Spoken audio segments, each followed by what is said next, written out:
considerarse que un consentimiento es libre, previo e informado cuando es obtenido en la sala de operaciones durante una intervención quirúrgica de cesárea o inmediatamente después de la misma?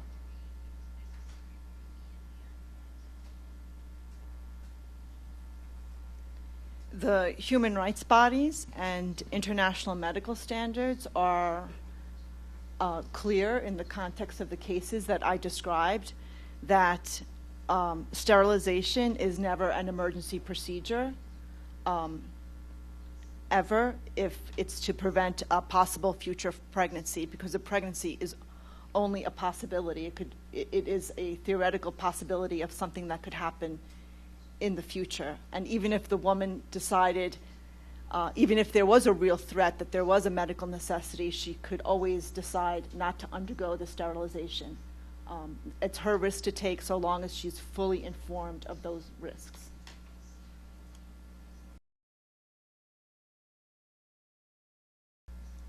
Gracias.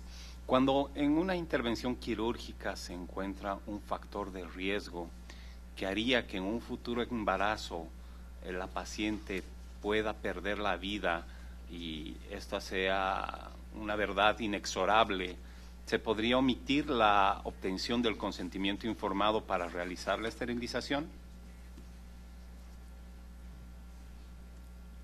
No, those were exactly the fact patterns of the cases before the European Court of Human Rights and before the CEDAW Committee.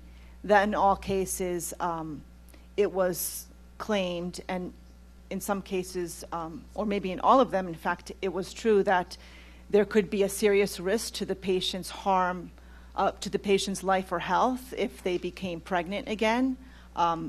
Particularly, there were cases of potential uterine rupture, for example, and in all of those cases, the European Court of Human Rights has said that informed consent is absolutely necessary because it is not considered an emergency procedure, and that's the same with WHO standards as well as FIGO standards.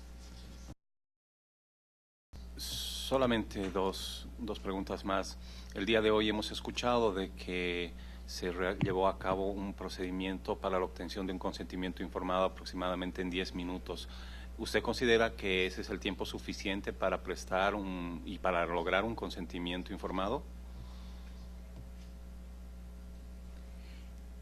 In the AS versus Hungary, it was 17 minutes, and the CEDAW committee actually said that it's impossible to actually believe that the information was provided to the woman during that time, that she had time to ask questions, that alternatives were explained, in addition to the fact that she was undergoing a cesarean section and she was in a situation under duress.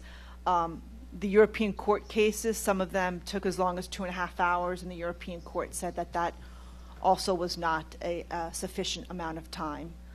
So time is an important factor, and like I said earlier, the WHO guidelines are clear that informed consent is a process of communication between a client and a patient and the provider. It is not a yes or no or just a signature.